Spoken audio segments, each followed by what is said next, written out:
우리 다 같이 기도함으로써 성금요일 예배 하나님께 드리겠습니다. 그리스도께서는 여러분을 위하여 고난을 당하심으로써 여러분이 자기의 발자취를 따르게 하시려고 여러분에게 본을 남겨 놓으셨습니다. 그는 우리 죄를 자기 몸에 몸소 지시고서 나무에 달리셨습니다. 그것은 우리가 죄에는 죽고 의에는 살게 하시려는 것이었습니다. 그가 매를 맞아 상함으로써 여러분이 나음을 얻었습니다.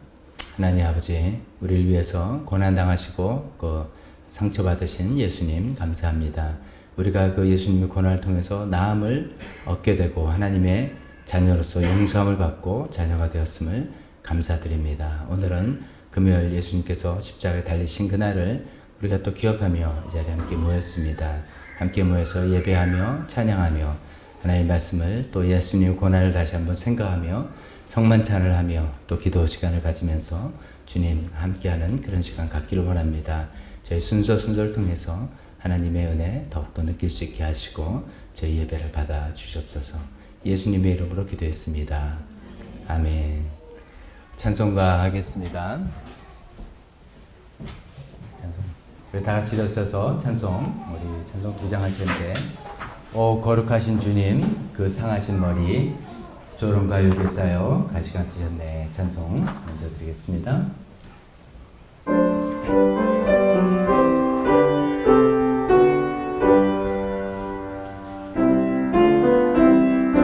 잠깐만요. 화면이 PPT 화면이 아직 잠깐만요. 됐습니다. 다시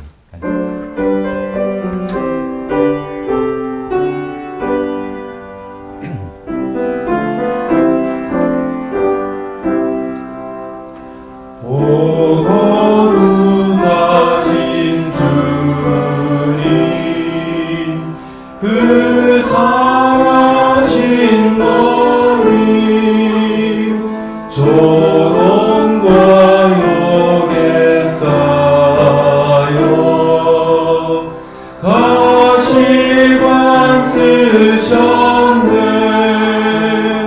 아침에 저런 밝던 주님의 고통과 지옥으로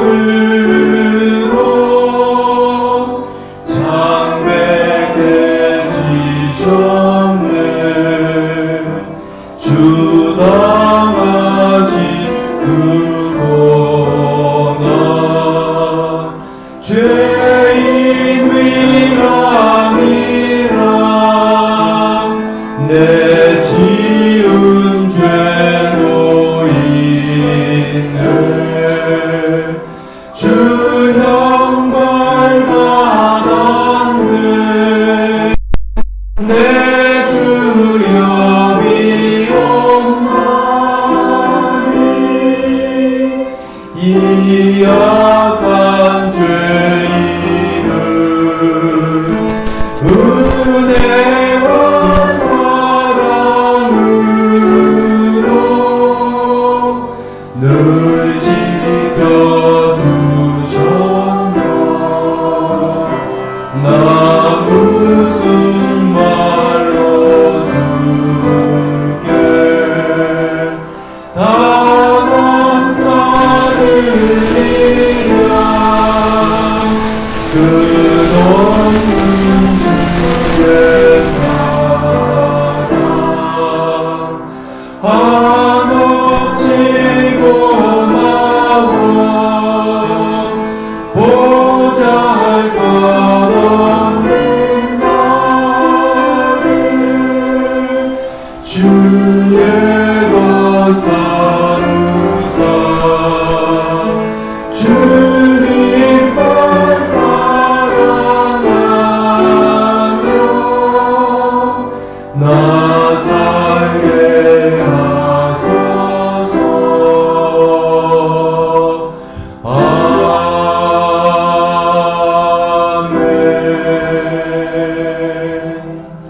찬송하겠습니다. 갈보리산 위에 1절, 2절, 3절까지 부르시고 김진경 목사님 나와서 인도 기도해 주시겠습니다.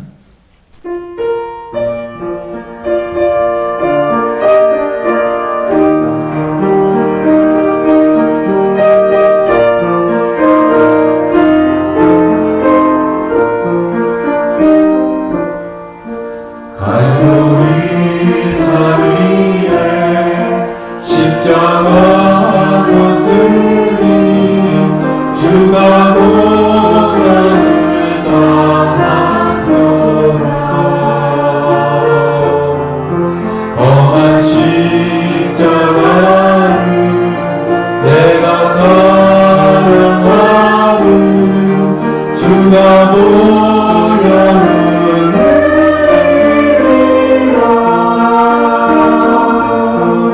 죄의 승리를 얻기까지 주의 십자가 사랑하리. 빛나며 어디까지 험한 십자가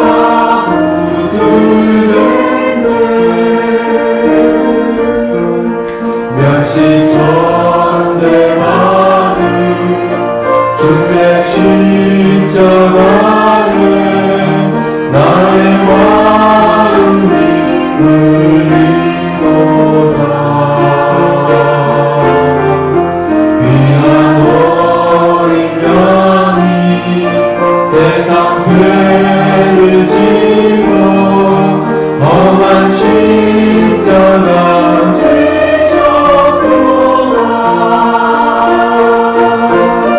죄의 승리를 얻기까지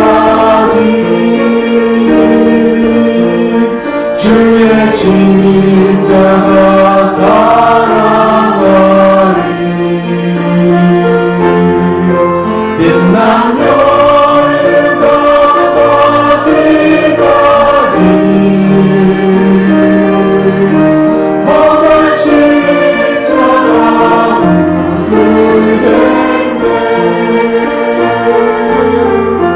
주님의 나라에 주가 흘린 피를 믿는 마음으로 바라보니 나를 용서하고 내 죄 사하시려 주가 흘리신 보혈이라. 죄의 승리를 얻기까지 주의 십자가 사랑하리. 빛나며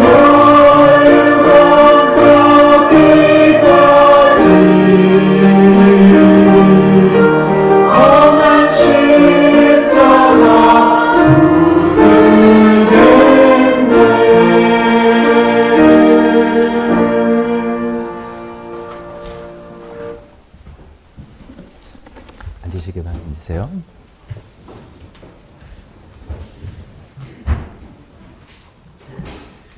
함께 기도하겠습니다. 우리는 이 보물을 질그릇에 간직하고 있습니다. 이 엄청난 능력은 하나님에게서 나는 것이지 우리에게서 나는 것이 아닙니다. 우리는 언제나 예수의 죽임 당하심을 우리 몸에 짊어지고 다닙니다. 그것은 예수의 생명도 또한 우리 몸에 나타나게 하기 위함입니다. 우리는 살아있으나 예수로 말미암아 늘 몸을 죽음에 내어 맡깁니다. 그것은 예수의 생명도 또한 우리의 죽을 육신에 나타나게 하기 위함입니다. 그리하여 죽음은 우리에게서 작용하고 생명은 여러분에게서 작용합니다. 하늘에 계신 우리 하나님 아버지, 하나님께 지음 받았음을 알면서도 끊임없이 하나님이 아니라 내가 중심이 되어서 살아가려고 하는 우리를 끝까지 사랑해 주심에 감사를 드립니다. 종려주일에 예수님의 예루살렘 입성을 환영하던 무리처럼 우리는 이 땅에서도 승리와 영광을 누리길 바라면서 늘 살아가고 있음을 고백합니다. 하지만 예수님은 이 땅의 영광이 아니라 하늘의 영광, 하나님의 뜻이 이 땅에 이루어지기를 바라며 고난의 길을 걸어가시고 죽기까지 순종하셨음을 우리가 보았습니다. 고난받기 싫어하고 십자가를 지기 싫어하는 우리를 불쌍히 여겨주시고 주님의 마음을 우리에게 주셔서 질그릇과 같은 우리이지만 그런 우리를 구원하신 복음의 능력을 붙잡고 참 질그릇은 담은 보배를 담은 질그릇으로 살아가게 하여 주옵소서. 예수님의 삶이 본이 되어서 참 살아가기를 원합니다. 고난 주간에 묵상하는 예수님의 고난과 십자가가 그저 우리에게 한때 지나가는 무거움으로 남지 않게 하여 주십시오. 부활하신 주님의 생명을 우리가 품고 그 힘을 힘입어 살아가는 우리가 되기를 소원합니다. 우리에게 사랑하는 교회라는 이름과 사랑하는 교회라는 공동체를 주셨습니다. 그 이름에 합당하게 예수의 생명을 힘입어 하나님과 이웃을 사랑하는 우리가 되기를 소원합니다. 박덕주 목사님과 사모님, 또 교역자들, 안수 집사님과 모든 집사님들, 모든 목자 목녀님들과 각 사역을 맡은 성도님들이 하나님의 부르심을 아는 삶을 살아가게 하여 주십시오.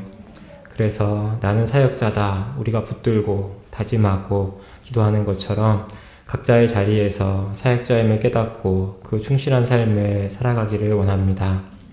그 우리의 작은 순종과 작은 섬김의 삶을 통하여서 죽음을 이기시고 부활하신 우리를 살리신 예수님의 생명이 그 예수님의 사랑이 드러나기를 원합니다. 주님의 죽으심이 우리를 살리기 위함이었듯이 우리의 삶도 고난도 섬김도 주님의 사랑이 필요한 자를 살리는데 사용되게 하여 주옵소서. 우리가 드리는 예배 가운데 정말 주님의 생명이 우리와 함께 하기를 소원합니다. 십자가의 죽음을 기억하고 또 우리의 죄된 육신이 그와 함께 못 박혀 죽었음을 기억하게 하시고 이제 부활의 기쁨과 소망을 바라보며 힘있게 또 돌아갈 수 있는 우리 모든 성도님들이 될 수 있도록 은혜를 더하여 주옵소서. 우리에게 말씀을 주셔서 그 말씀을 먹고 살아가게 하시니 감사드립니다. 박덕주 목사님을 통하여서 우리에게 주시는 말씀이 우리의 참 영의 양식이 되고 우리 삶을 움직이는 힘이 되기를 소원합니다. 우리 안에 있는 자기중심적인 것들을 깨부수는 능력으로 오늘 나타나게 하여 주옵소서. 우리가 기도하는 것들을 위해서 다시 한번 기도합니다.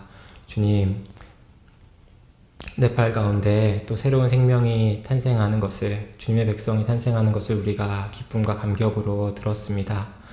참 이 땅에서 주님의 이름이 계속 낮아지고 있지만 이 땅에서나 네팔 땅에서나 세계 어떤 곳에서도 하나님의 일하심이 멈추지 않고 있음을 바라보고 그것을 위해서 기도합니다. 참 세상이 더 힘들어질수록 이 우리의 악함이 더 드러날수록 이 세상의 깨어짐이 더 많아질수록 참 주님의 능력이 더 강하게 주님의 사랑이 더 풍성하게 나타나서 주님의 날이 속히 오는 그런 역사를 우리 가운데 허락하여 주옵소서. 참 우리 가운데 연약한 이들을 위해서 기도합니다. 주님, 예수님의 십자가를 바라보며 소망을 얻게 하여 주시고 참 주님을 힘입어서 이 어려움을 견디고 버티고 이겨내 갈 수 있는 은혜를 더하여 주옵소서. 이 모든 제목들 주님 앞에 올려드리며 예수님의 이름으로 기도드립니다. 아멘.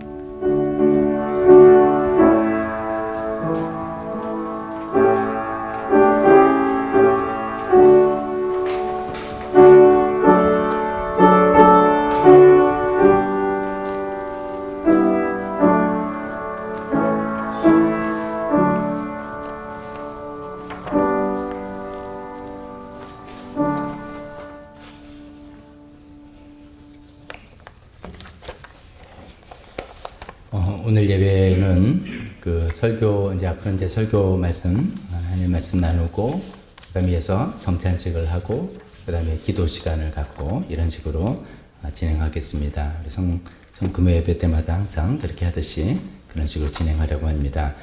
오늘 성경 본문은 마태복음 27장 45절에서 50절인데 성경을 갖고 오신 분도 있고 미처 못 갖고 오신 분들도 있을 것 같아서 앞에 PPT 화면을 준비했습니다. 화면을 보면서 같이 하나님 말씀 봉독하도록 하겠습니다. 화면 좀 띄워주세요.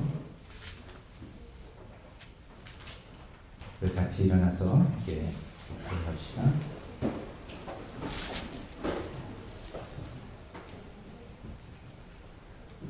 (27장 45절부터 50절까지입니다) 같이 읽겠습니다. 시작.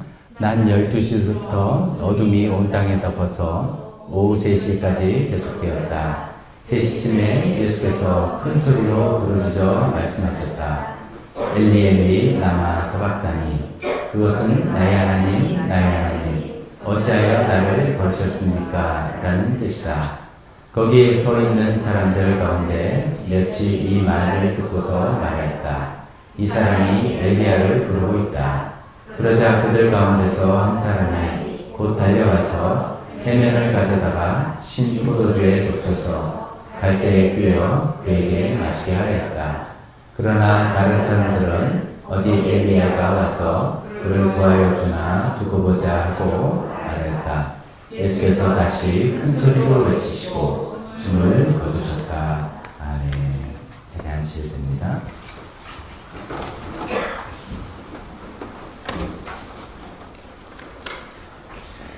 이 성금요일 날은 아무래도 예수님께서 십자가에서 하신 말씀을 한번 살펴보는 것이 굉장히 좀 의미가 있을 거라고 생각합니다. 십자가에서 예수님이 돌아가시면서 이제 7마디 말씀을 하셨다. 그걸 이제 우리말로 그냥 가가 이제 십자가 위에서 하신 7말씀. 그래서 가상 7언. 가상이 virtual 리얼티 말고요. 가상 7언이라고 그럽니다. 지난 2년 전에도 제 기억으로는 이제 한 두어 가지 또 우리가 그때 살펴봤던 것 같은데 한번 7가지 한번 다시 한번 살펴보겠습니다. 첫 번째는 이제 예수님께서 용서의 말씀을 하셨습니다. 아버지, 저 사람들을 용서하여 주십시오. 저 사람들은 자기네가 무슨 일을 하는지를 알지 못합니다. 라는 십자가에 돌아가시면서도 용서의 말씀 하셨습니다. 두 번째는 구원에 대한 약속의 말씀을 하셨습니다. 한쪽에 있는 강도에게 이렇게 말씀하셨죠. 내가 진정으로 내게 말한다. 너는 오늘 나와 함께 낙원에 있을 것이다. 라는 구원의 약속의 말씀을 하셨습니다. 세 번째는 어머니 마리아에 대한 사랑의 말씀을 하셨습니다. 마리아에게 요한과 연결시켜주면서 이 사람이 어머님의 아들입니다. 그러면서 또 제자요한에게는 자, 이분이 내 어머니시다. 라고 해서 어머니의 앞날을 책임지고 약속해 주셨습니다. 네 번째는 오늘 이제 우리가 살펴봤던 이 고뇌의 말씀입니다. 엘리 엘리 라마 사박다니 어찌하여 나를 버리셨습니까? 이런 말씀이고요. 다섯 번째는 고난의 말씀이죠. 짧게 목마르다 이런 이야기를 하셨고, 여섯 번째는 승리의 말씀입니다. 내가 다 이루었다 라는 말씀이고, 일곱 번째 하나님을 신뢰하는 말씀으로 아버지 내 영혼을 아버지 손에 맡깁니다. 이런 말씀을 하셨습니다.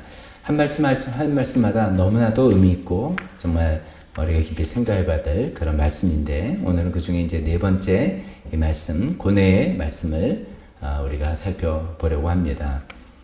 우리가 잘 아시겠지만 다시 한번 예수님의 고난을 우리가 또 묵상하는 때이니까 그것을 생각해 보겠습니다.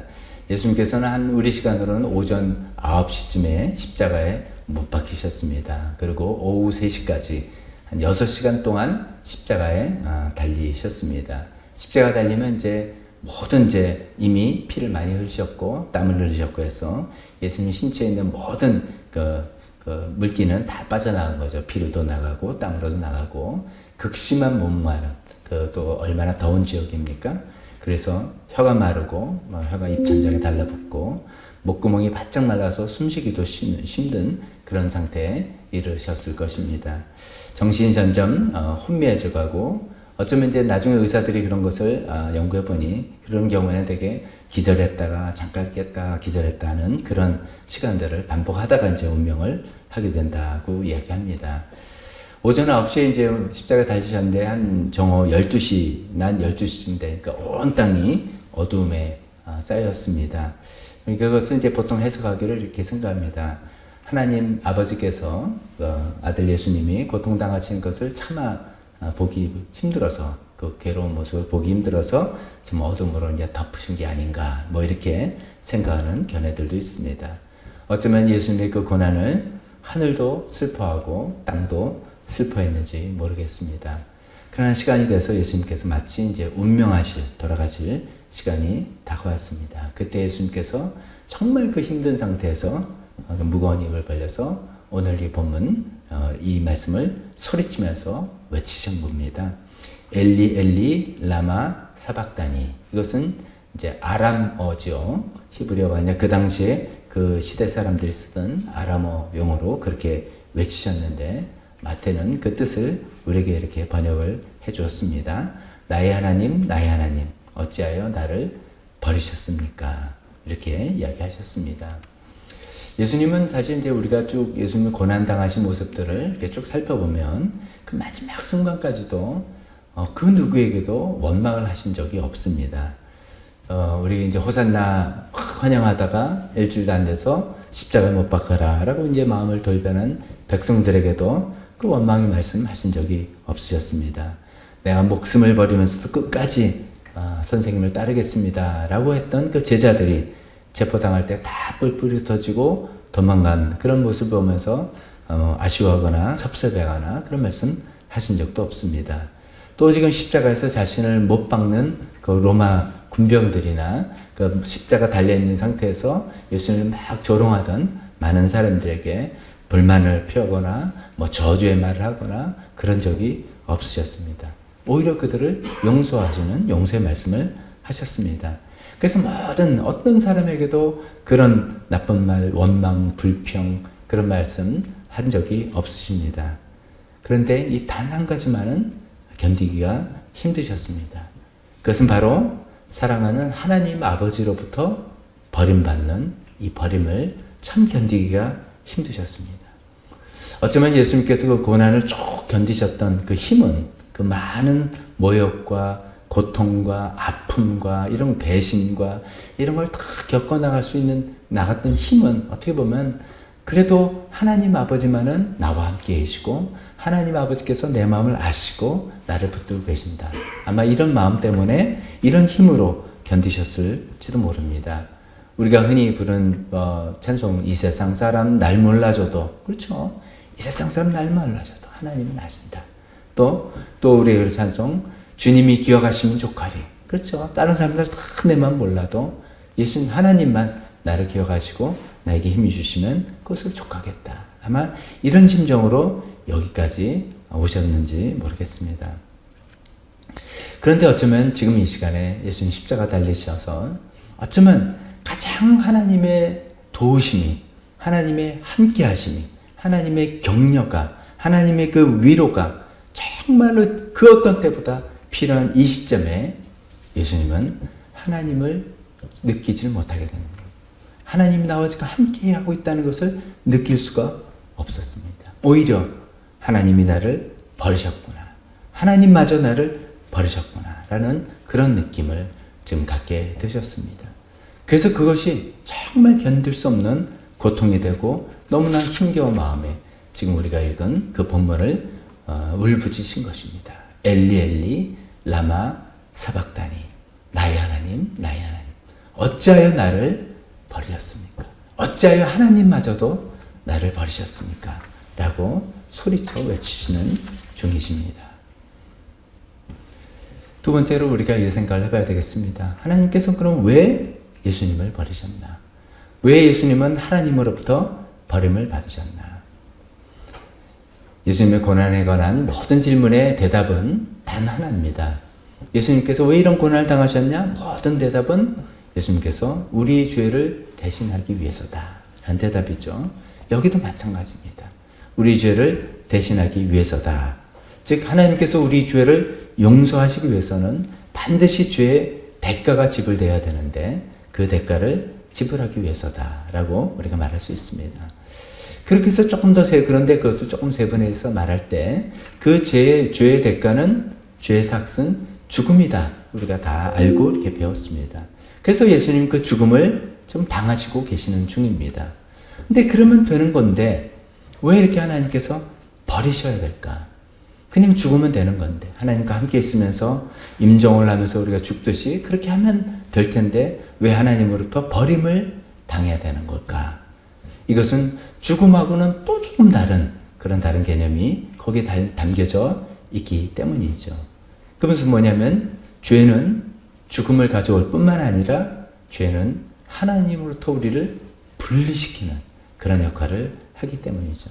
하나님으로부터 우리를 분리시켜서 우리는 하나님으로부터 버림받고 하나님으로부터 유기당하는 그런 일이 반드시 죄는 가져오는 일이기 때문에 예수님께서 그 일을 지금 감당하고 계시는 것입니다. 죄로 인해서 우리는 하나님으로부터 버림받습니다.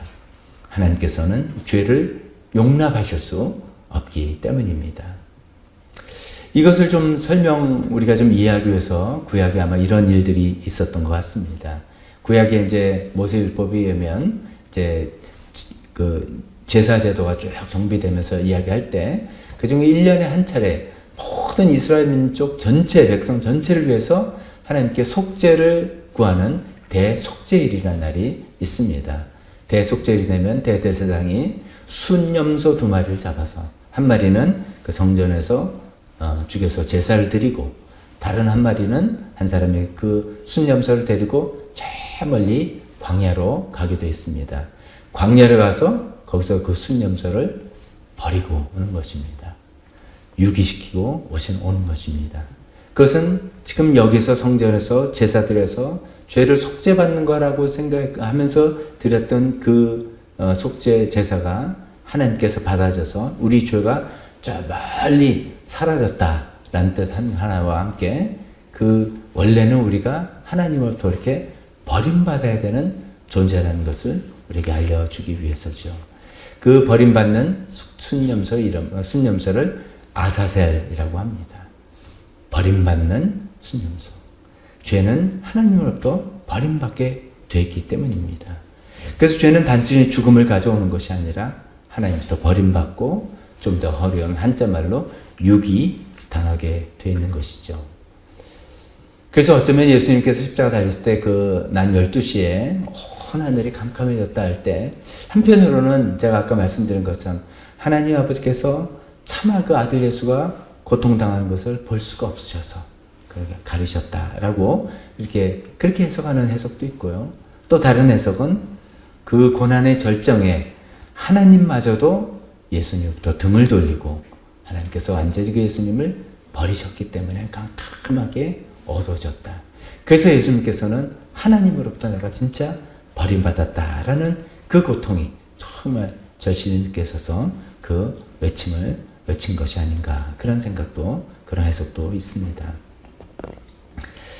예수님은 왜 하나님으로부터 버림받으셨나? 십자가에서 우리 죄를 다 담당하시고 그 담당하신 죄 때문에 지금 하나님 아버지로부터 철저히 버림을 받고 있는 것입니다. 세 번째 버림받음의 고통에 대해서 한번 생각해 보겠습니다. 버림받는다는 것은 또 배신하고도 비슷한데 배신보다는 더 훨씬 더 크고 좀 더 비참한 그런 개념인 것 같습니다. 혹시 이제 우리가 인간 살아가면서 여러분도 혹시 어떻게 버림받아 본 그런 경험이 있으신지 모르겠습니다. 우리가 여기 이제 우리가 그런 경우는 없겠지만 우리가 이제 예를 들면 이런 거겠죠. 생모로부터 버림받고 어디 입양당한 거. 버림받는 겁니다. 베이비박스에 버림받아져서 다행히도 다른 분한테 입양이 돼서 좀 좋은 삶을 살아야지만 버림받은 것이죠. 피난길에 부모를 잃고 부모도 좋은 결혼이 됐겠죠. 버림받고 고아가 된 부모로부터 버림받았다는 느낌으로 평생 살아가시는 거죠. 또 쉽게는 다 같이 우리 어디 가자라고 갔는데 어쩌지 하다 보니까 나만 빼놓고 다 어제 돌아갔어요. 그럼 나는 뭐야? 나만 이게 버림받은 거 아닌가? 이런 느낌도 듭니다. 왕따 당하는 것도 그런 비슷한 경험이겠죠. 또 내가 어떤 도움이 제일 필요할 때 나의 가족이라든지 가까운 사람으로서 반드시 도움을 받아야 당연한 건데 그 도움을 받지 못하고 내가 방치된 것 같은 그런 느낌. 이럴 때 우리는 또 버림받은 느낌이 듭니다. 이런 많은 경우처럼 우리가 살아가면서 수많은 경우 어떤 버림받는 느낌, 방치되는 느낌, 유기되는 느낌을 느낄 때도 있습니다. 때로는 우리가 살아가면서도 하나님께조차 버림받았다는 느낌을 들 때도 있을지도 모릅니다. 어떤 일이 꽉 막히고 그럴 때 사방이 꽉 막혀서 우리가 기도하는데도 문제가 풀리지 않고 그래서 우리가 기도도 잘 안 되고 설교도 귀에 들어오지 않고 성경 말씀도 눈에 들어오지 않고 찬송도 되지 않고 하나님께서 내 기도는 받아주시는 것 같지 않고 하나님께서 내 길은 열어주시는 것 같지 않을 때 어쩌면 우리도 정말 하나님도 나를 버리셨나? 라고 생각하는 그런 비참한 그런 느낌을 가질 때도 있을 것입니다. 우리는 살아가면서 정말 여러 가지 인생의 체험을 통해서 또 우리가 신앙적으로 어떤 하나님께 버림받는 느낌을 가질 때도 있지만 지금 예수님께서 십자가에서 겪으시는 이 버림받는 고통 그것은 우리의 것과는 비교가 되지 않습니다. 왜냐하면 예수님께서는 영원 전부터 한 번도 한순간도 하나님 아버지와 떨어져 있어 본 적이 없으신 그런 분이기 때문이죠. 우리가 잘 아시는 요한복음 1장 1절에 이렇게 되죠. 태초에 말씀이 계셨다. 그 말씀은 하나님과 함께 계셨다. 예수님께서는 태초부터 하나님과 늘 함께 계셨던 분입니다. 근데 지금 거기서 처음으로 분리되가 떨어지는 이 고통을 지금 맛보고 있는 것입니다. 또 요한복음 17장 21절에 이런 말씀하십니다. 아버지께서 내 안에 계시고 내가 아버지 안에 계신 것 같이 그들도 하나가 돼서 우리 안에 있게 하여 주십시오. 앞부분에 우리가 주의 깊게 봅니다. 예수님께서 하나님과 함께 계셨다는 것은 우리가 그냥 이렇게 같이 있고 이런 정도가 아니라 하나님 아버지께서 내 안에 계시고 내가 아버지 안에 있는 것처럼 친밀하게 아주 친밀하게 함께 계셨던 그런 예수님입니다. 예수님은 하나님과 그런 사이였던 것입니다. 태초부터 영원 전부터 늘 함께 계셨고 서로 안에 있는 것처럼 친밀하게 하나가 되신 그 친밀한 관계를 쭉 유지하고 계셨는데 지금 이 십자가상에서는 처음으로 그 하나님과 찢어지는 분리되어지는 그 하나님으로부터 버림받는 그런 경험을 하고 있는 것입니다. 그렇기 때문에 예수님은 더 큰 아픔과 더 큰 고통과 더 큰 힘든 시간을 지금 겪고 있는 것이죠. 어쩌면 예수님께서 이런 것을 짐작하셨는지 모릅니다. 그래서 겟세마네 동산에서 그렇게 처절하게 기도하셨는지 모릅니다. 아버지, 할 수만 있다면 이 잔을 내게서 거두어 주십시오. 왜냐하면 예수님도 어렴풋이 이 십자가를 진다는 것이 어떤 것을 내가 감당해야 된다는 것을 짐작하셨기 때문이죠. 짐작을 하셨지만 십자가에서 막상 그것을 당하고 보니 참 견디기가 힘드셨던 겁니다. 그래서 예수님께 엘리 엘리 라마 사박다니 나의 하나님 어찌하여 나를 버리십니까? 라고 처절하게 고통스러운 소리를 외치는 것입니다. 이처럼 예수님의 그 고난은 우리가 흔히 아는 것처럼 매를 맞고 주먹질 당하고 찔리고 못이 박히는 육체 고통뿐만 아니라 사람들이 조롱하고 모욕을 하고 하는 그런 정신적인 고통뿐만이 아니라 어쩌면 가장 큰 고통인 하나님 아버지와 분리되는 이런 영적인 고통까지도 그 십자가에서 고스란히 지금 다 감당하고 계시는 것이죠. 저와 여러분들의 죄를 위해서 또 그것을 용서하시기 위해서 그 대가를 다 지불하기 위해서 이런 고통을 당하고 계시는 것입니다. 그러나 그 고통은 고통으로만 끝나는 것은 아닙니다. 우리가 잘 알다시피 이 엘리 라마 사박단이라는 이 외침은 예수님께서 그냥 막 소리 지르는 그런 외침이 아니었습니다. 시편 22편 1절을 인용하면서 그 고통 가운데 인용했다는 것은 좀 이상하지만 그 말씀으로 시편 22편의 말씀으로 지금 그 나를 버리심에 대해서 하소연하고 소리를 치고 계시는 중이십니다. 시편 22편을 가지고 이 외침을 하셨다는 것에 우리는 참 소망을 갖게 되는 것입니다. 왜냐하면 이 말씀은 계속해서 이렇게 이어집니다. 21편 1절에 지금 우리가 읽은 나의 하나님 어찌하여 나를 버리십니까? 하면서 어찌하여 그리 멀리 계셔서 살려달라고 울부짖는 나의 간구를 듣지 않으십니까? 이런 절로 되어 있습니다. 정말 십자가 달리신 예수님의 심정을 고스란히 정말 묘사할 수 있는 그런 대목입니다. 그러면서 그 외침은 계속해서 20편에 이렇게 이어집니다. 그걸 보면 어쩌면 진짜 이것은 예수님께서 십자가에 달려서 고난받으시는 그 장면을 어쩌면 그 전에 이렇게 생생하게 묘사했는가 싶을 정도입니다. 몇 절만 제가 읽어보겠습니다. 7절에서 8절은 이렇게 되어 있습니다. 나를 보는 사람은 누구나 나를 빗대어서 조롱하며 입술을 삐죽거리고 머리를 흔들면서 얄밉게 빈정댑니다. 그가 주님께서 그토록 의지하였다면 주님이 그를 구하여 주겠지. 그의 주님이 그토록 그를 사랑하신다니 주님이 그를 건져주겠지 합니다. 거의 똑같은 맥락에서 예수님께서 달릴 때 밑에서 조롱했죠. 하나님의 아들이라며 내려와. 하나님께서 왜 당신을 안 건져줘? 먼저 너를 구원하면 그리고 우리를 구원해라. 라는 수많은 이런 조롱을 예수님께서 당하셨던 똑같은 조롱의 말이 여기 담겨 있습니다.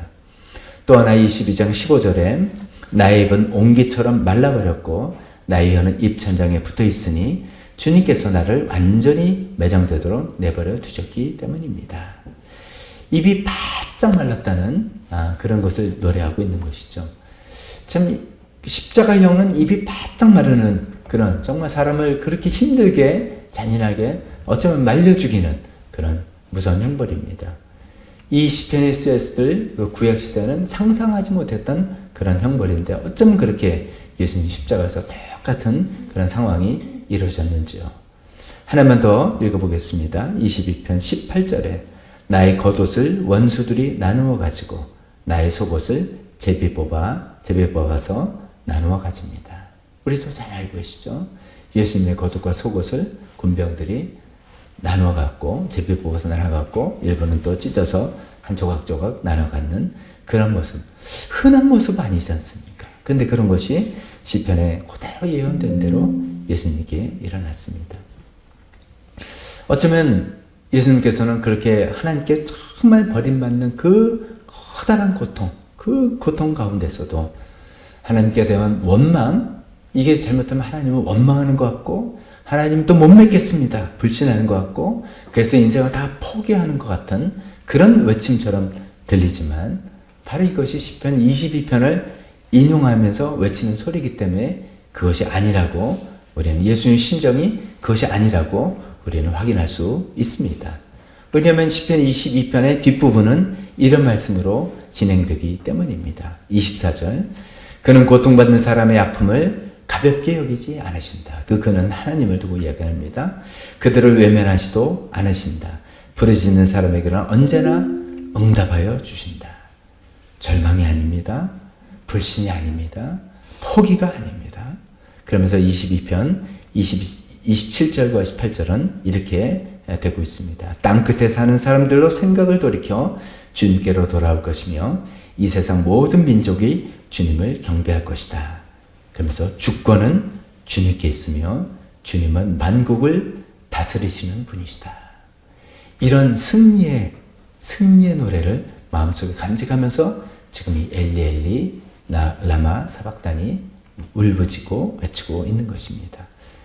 지금은 비록 하나님께 버림받았지만 분명히 버림받아서 고통스럽지만 시편에 담겨져 있는 이 말씀을 마음에 품으면서 이런 날이 올 것을 소망하면서 그 날을 바라보면서 이런 울부짖음을 울부짖고 계신 것입니다.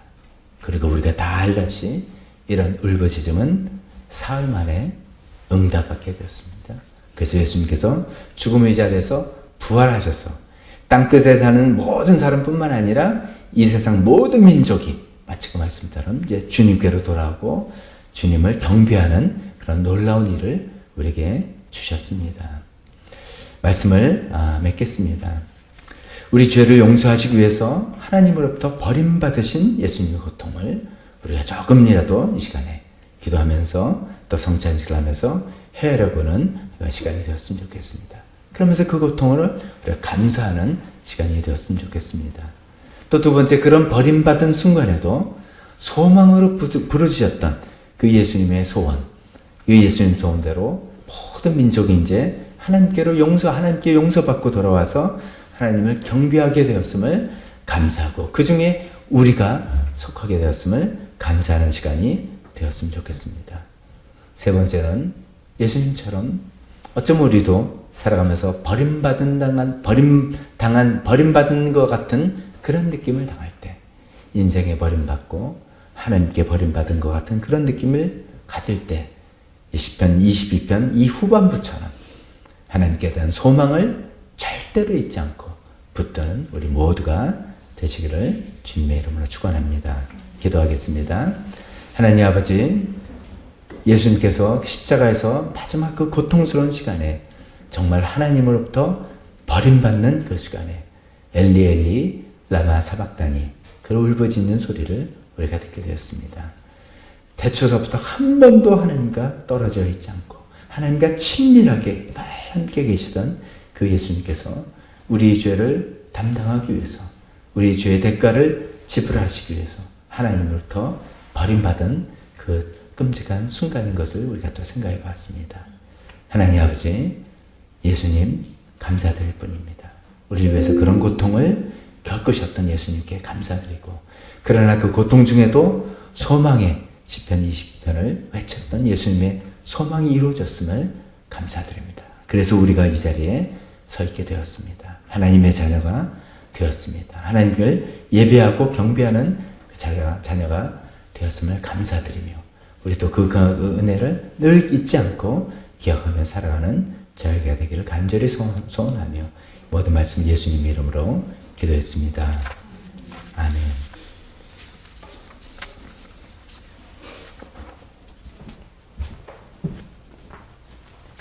성찬위원들 나와주셔서 요 앞에 볼을 걷어주세요. 오늘은 전삼덕 집사님 또 손영경 집사님 두 분이 수고해 주시겠습니다.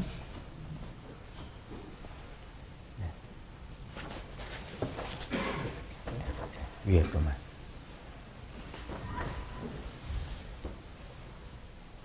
접으시고 옆에 놓으시고 옆에 앉아 계시면 됩니다. 두 분도 장갑 끼세요.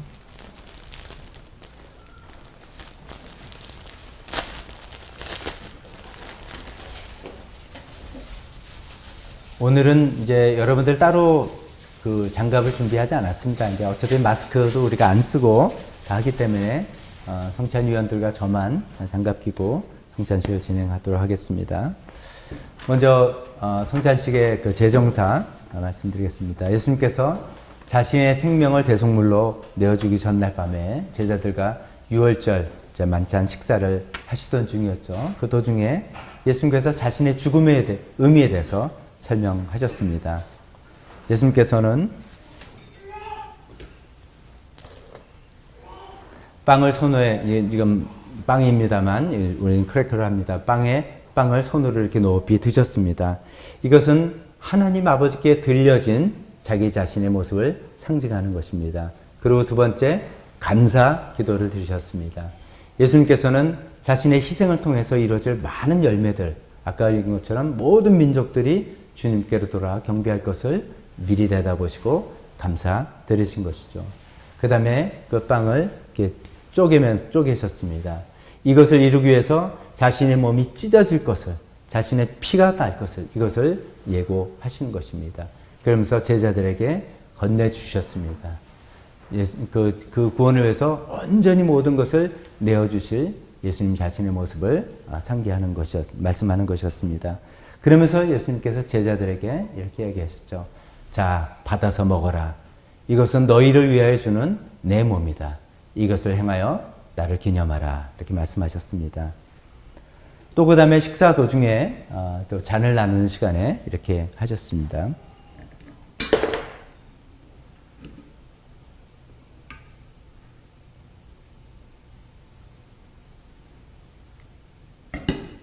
식후에 잔을 드시고 또 감사 기도를 드리면서 이렇게 이야기하셨습니다.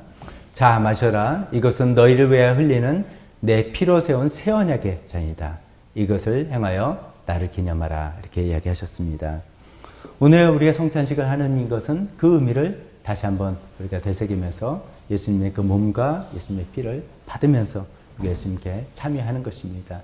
그래서 예수님의 고난이 우리를 위한 고난이 되는 것을 고스란히 받기 위해서 이 시간을 갖도록 하겠습니다. 자, 우리가 새 언약을 받아서 예수님께 말씀하신 것처럼 우리를 위해서 버림받으시고 그런 고통을 당하신 예수님께 감사하는 마음 우리가 되새겼으면 좋겠습니다. 또 그 버림받았지만 예수님의 소망대로 많은 사람들을 구원하게 된 것을 또 감사하는 그런 두 번째 시간 되었으면 좋겠습니다. 세 번째로는 우리도 인생에서 버림받은 것 같은 힘들고 어려운 시간에 절대로 소망을 잃지 않고 이 믿음의 싸움을 계속 싸워나가겠다는 그 결심의 마음으로, 결단의 마음으로 이 성찬식에 참여했으면 좋겠습니다. 성찬이들 나와주십시오.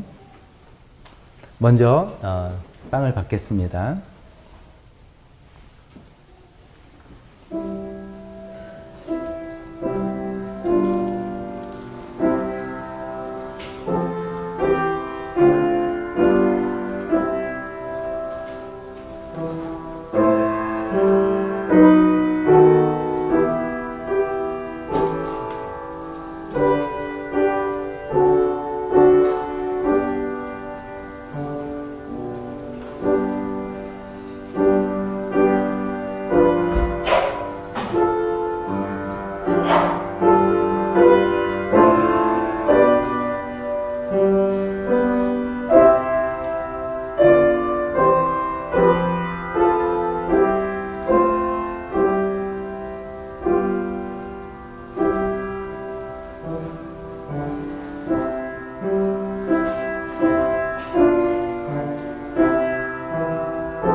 우리 봐주셨으면 다 같이 받겠습니다. 이것은 우리를 위해서 내어주신 예수 그리스도의 몸입니다. 아멘.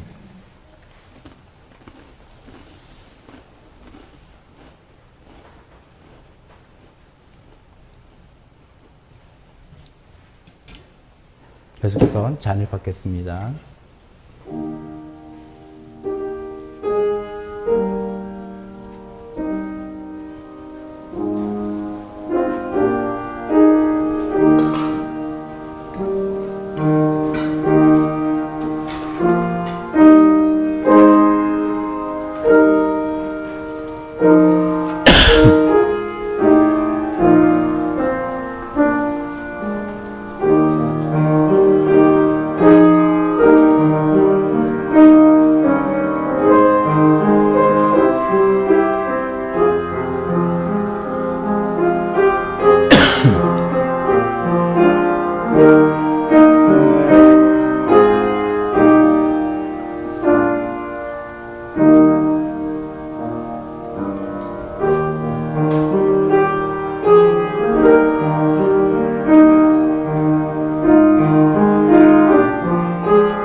여기서 같이 드세요.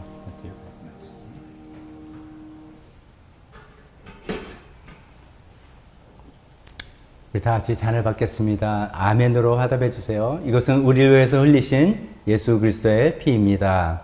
아멘.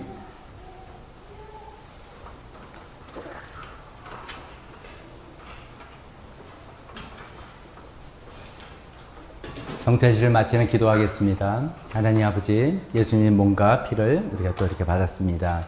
하나님 우리 안에 함께 계셔서 우리를 위해서 고난당하시고 또 우리를 위해서 승리해 주신 예수님과 함께 살아가는 우리가 되기를 간절히 소망하며 예수님의 이름으로 기도했습니다. 아멘. 볼을 덮어주세요.